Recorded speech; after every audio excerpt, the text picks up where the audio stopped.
수학 익힘 82쪽 평행사변형의 넓이를 구해볼까요? 두 번째 시간입니다. 1.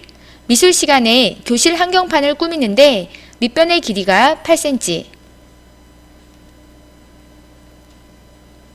높이가 12cm인 평행사변형 모양의 조각이 필요합니다. 평행사변형 모양 조각의 넓이는 몇 제곱센티미터인가요? 그래요. 평행사변형 넓이를 구하는 문제이네요. 평행사변형의 넓이를 구하려면 길이가 필요해요. 길이가 몇 개 필요하죠? 그래요. 2개가 필요합니다. 자, 위에서 보니까 밑변에 해당하는 8cm가 있고요. 높이에 해당하는 12cm가 있네요. 자, 그러면 망설일 거 없겠네요. 바로 구할 수도 있지만 그림을 한번 그려보겠습니다. 먼저 평행한 두 쌍이 있고요. 그 중에 한 변을 밑변으로 잡아서 8cm라고 그려보겠습니다. 그러면 이 밑변에 수직인 것이 바로 높이가 되겠죠. 이렇게 직각 표시를 해야지만이 수직인 것을 우리가 표현할 수 있습니다.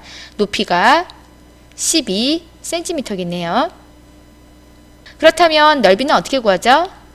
밑변의 길이 8에다가 높이 12를 곱해주면 되겠죠. 8이 16, 8 1은 8, 96이고요. 답은 96제곱센티미터입니다. 쉽게 구할 수 있었으려 생각합니다. 2번에서 3번 문제입니다. 연수가 쓴 수학일기입니다. 물음에 답해보세요. 이렇게 연수가 쓴 수학일기고요. 이번의 문제는 수학일기를 보고 표를 완성해 보는 거네요. 그러면 여기 있는 표를 한번 완성해 보겠습니다. 이런 문제들은 문제를 차근차근 읽으셔야 돼요. 그냥 빠르게 칸만 채우려고 하면 절대 안 돼요. 하나씩 읽어보겠습니다. 제목은 평행사변형의 넓이가 되겠네요. 수학 시간에 평행사변형의 넓이를 구하는 방법을 배웠다. 그중 가장 재미있던 것은 밑변의 길이가 3cm 평행사변형의 넓이가 높이에 따라 달라진다는 내용이었다. 그리고 표를 만들어 규칙을 알아보았다. 그래요. 규칙을 정한 거네요. 중요한 거는 밑변의 길이는 3cm예요. 그리고 높이가 바뀐다고 했네요. 자, 그렇다면 밑변의 길이는 3cm, 3cm 계속 밑변은 3cm가 될 것 같고요. 높이만 변해갑니다. 높이는 처음에 1cm였다가 2cm, 그 다음엔 3cm, 그 다음엔 4cm로 늘어나겠죠. 그렇다면 넓이는 어떻게 되는지 보겠습니다. 밑변에 수직으로 올려준 것이 바로 높이입니다. 따라서 3 곱하기 1 해서 처음에는 3이 나오고요. 두 번째는 3 곱하기 2 해서 6이 됩니다. 세 번째 도형은 3 곱하기 3 해서 9가 되고요. 네 번째는 3 곱하기 4 해서 12가 되겠네요. 이런 식으로 넓이가 커져가겠네요. 표를 살펴보니 높이가 5cm, 6cm일 때도 넓이를 쉽게 구할 수 있을 것 같았다. 그렇죠. 규칙이 있어요. 높이에 따라서 높이가 1cm 변함에 따라서 3의 배수로 늘어나는 것을 볼 수가 있겠네요. 3번 문제 보겠습니다. 높이가 6cm일 때 평행사변형의 넓이를 구해보세요. 그래요. 높이가 6cm일 때는 밑변이 3이고요. 높이가 6이므로 18이 되겠네요. 따라서 넓이는 18제곱센티미터가 됨을 알 수 있습니다. 여러분, 이 3번 문제 규칙을 찾아서 할 수 있겠나요? 그래요. 우리 모두 다 차근차근 생각해보면 다 할 수 있어요. 어떤 공식이나 외워야 될 게 있지는 않아요. 조금만 생각해보고 평행사변형이 어떤 도형인지 어떤 특징이 있는지만 명확하게 이해하시면 됩니다. 그리고 넓이를 구할 때는 두 길이가 필요한데 그 길이의 관계는 서로 수직, 직각이어야 한다는 사실만 명확히 기억하시면 됩니다. 선생님이 계속 똑같은 얘기 할 거예요. 이렇게 넓이를 구할 때는요. 무슨 규칙, 무슨 공식 이렇게 있지 않아요. 그냥 여러분이 알고 있는 사실을 가지고 조금만 이해하시면 됩니다. 알겠죠? 그리고 넓이의 단위를 보면 어떻게 해야 하는지 우리가 쉽게 찾을 수 있다고 얘기했어요. 이거는 까먹거나 잊어버리는 게 아니에요. 공식을 까먹어서 계산을 못해요. 이제 이런 얘기 하지 않기예요. 4번 네모 안에 알맞은 수를 써 넣으세요. 그래요. 그림을 잘 보니까 넓이가 나와 있네요. 그리고 넓이를 알려면 두 길이가 필요한데 하나의 길이는 나와 있는데 하나의 길이는 잘 모르겠어요. 그런데 그 관계가 직각이에요. 그리고 이 도형은 바로 평행사변형이에요. 선생님이 여러분이 모르는 얘기 한 거 있나요? 아니죠. 다 알게 했어요. 자, 우리가 넓이를 구하려고 해요. 넓이를 구할 때는 길이와 길이를 곱하더라. 근데 그 길이의 관계는 서로 직각, 수직이어야 하더라. 맞습니까, 여러분?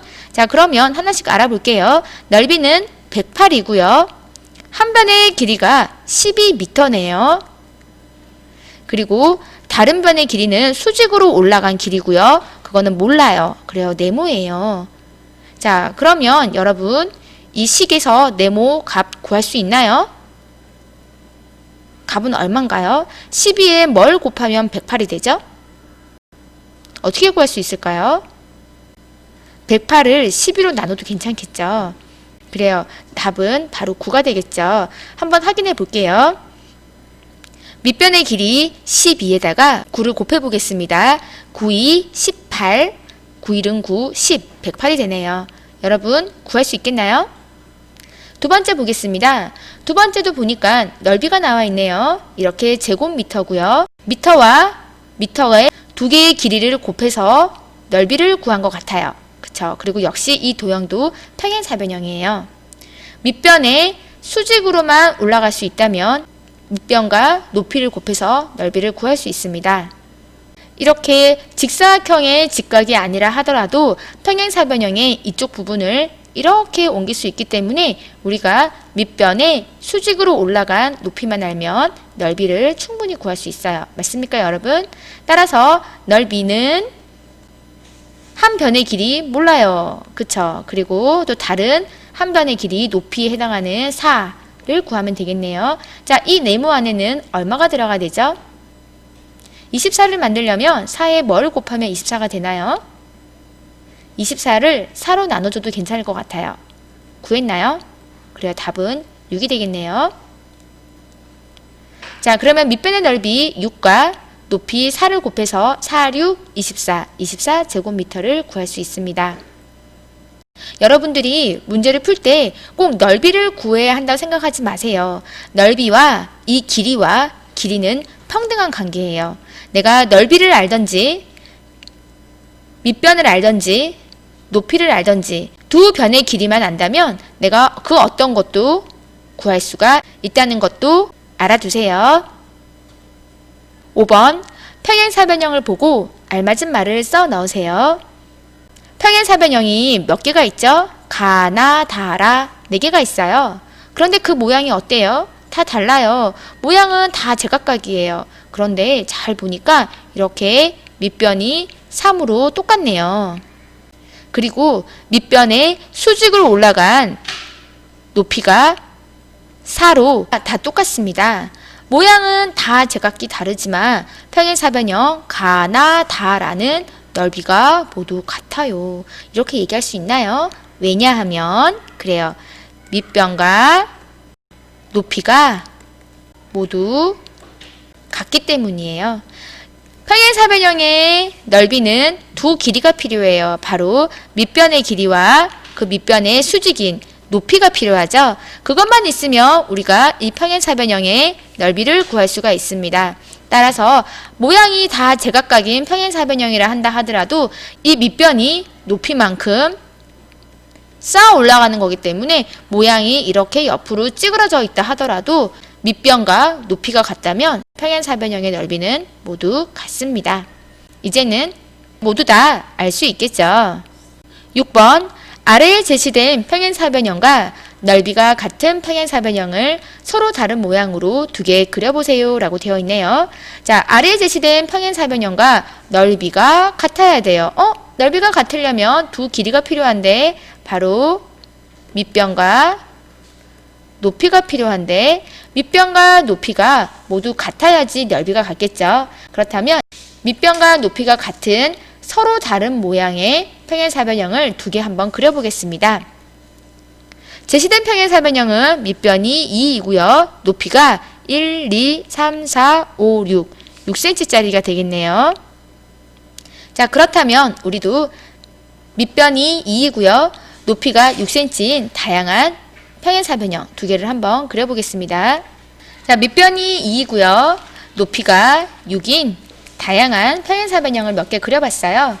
여기는 밑변이 2이고요. 이렇게 밑변에서 높이 6만 잘 맞춰주신다면 얼마든지 다양한 평행사변형을 그릴 수가 있습니다.